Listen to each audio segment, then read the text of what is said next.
last Tuesday, if you caught the lawn vlog, we sprayed 3 acreages. So our tank here is pretty much completely empty. We ran out right at the end because we measured everything correctly.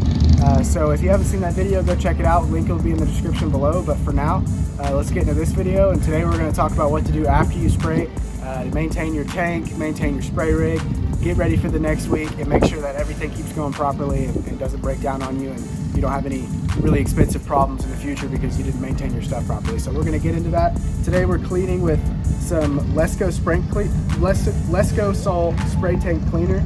It recommends about a pound of cleaner per 100 gallons. So if you have a 100-gallon tank or larger, we're going to put about 16 ounces of this in there, or a pound, and we're going to run it through, let it mix together, break everything off the walls of the tank. So our spray tank cleaner is mixed right there on the gate. We're not going to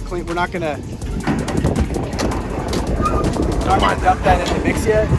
Right now we've got about 20 gallons of water in our tank, just clean water, no chemical, except for whatever was left on the bottom of the tank floor.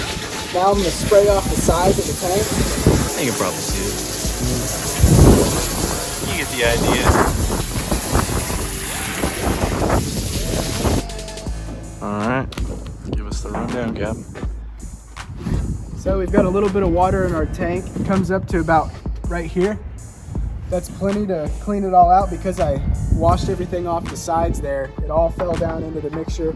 So it's just a little bit of the old chemical, and then now this is all the stuff that's gonna clean. So we're gonna pour this at 16 ounces. That's what they recommend, 1 pound for a 100-gallon tank or larger. So we're gonna pour that in. We're gonna start the engine and let the paddles mix it all together, break everything up, break it all down.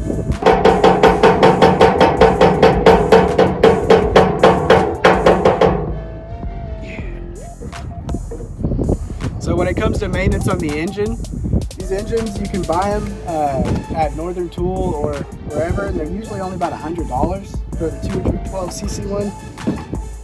Usually I just buy one every year, so if it starts to break or starts to not work, it's not really worth it to spend all this money maintaining it all the time, because they last quite a while, and then you can just take it off and put one on. It doesn't cost very much to have somebody do it for you. So that's kind of what I recommend. That's what I'm going to do with this one. But for right now, when it comes to starting it, they're a little tricky. Turn it all the way to the left. I like to keep the gas down. Turn it on. Close. Saw it died there, so I always push it into the middle to try to kind of catch it a little bit. That's how these engines work. So you get it going and then you push it. Yeah.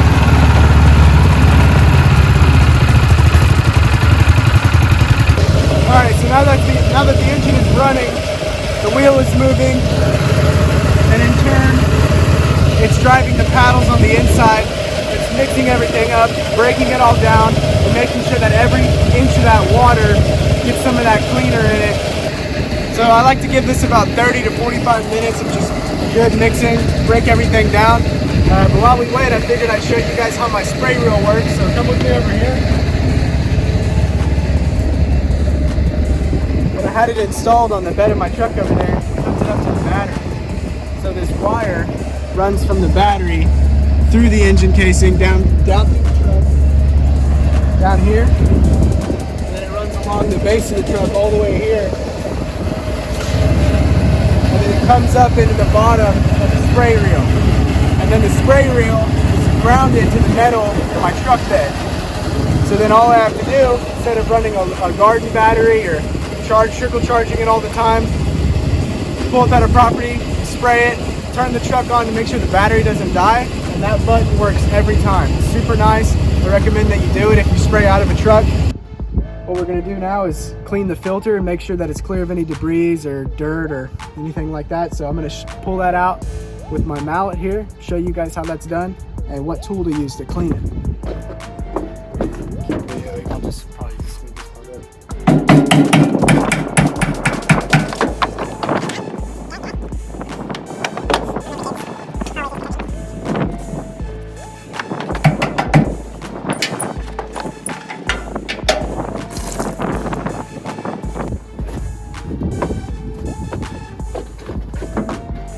Alright, so this is what the filter looks like in this bean pump. You can see it's hollow, and there is a little debris that got its way in there. I don't know how it gets in there. I seriously don't, but somehow it does. There's a little bit of grass and some dirt. So what I like to use is this little tool right here.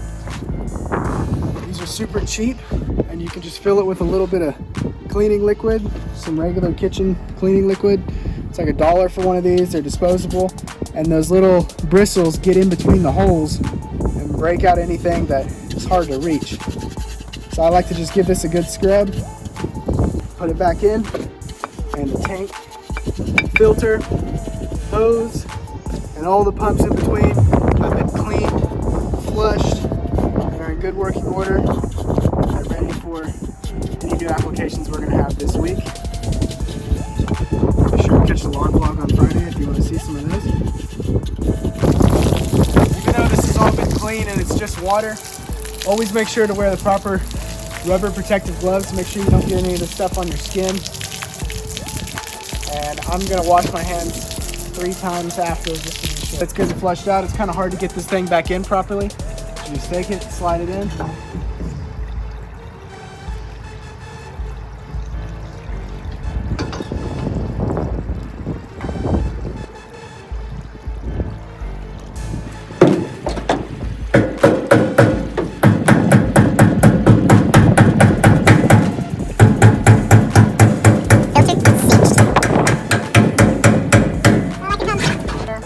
And tight so that even if I get the engine up kind of high and there's a lot of pressure running through here, there's no risk of this discharging and launching the filter, 50 feet the other direction, spilling chemical all over the place. I want to avoid that mess if at all possible.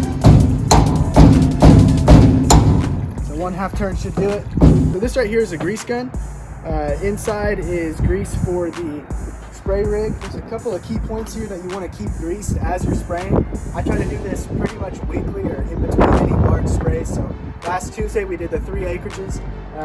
I think it's ready for some grease, so we're going to put it around the edge here, the drive shaft where the wheels are.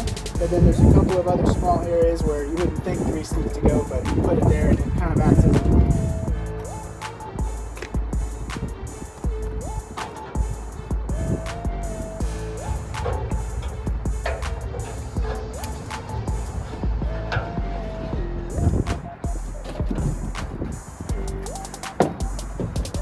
So I like to get a heavy amount of grease here, and especially back here to lubricate. What I've shown you today, cleaning the tank, flushing it, how to do it properly, taking the sample of the clean tank mixture, putting it on the plant material, waiting 2 days, and then verifying that there's no damage to the plants before you flush your tank. That's how Lester wants you to do it properly, at least the brand I use. Just follow all the directions on the chemical. And then finally greasing your equipment. You do this regularly, you take care of your stuff, and you be careful, and you should have a spray rig that lasts you a long time. And if it sprays, it pays.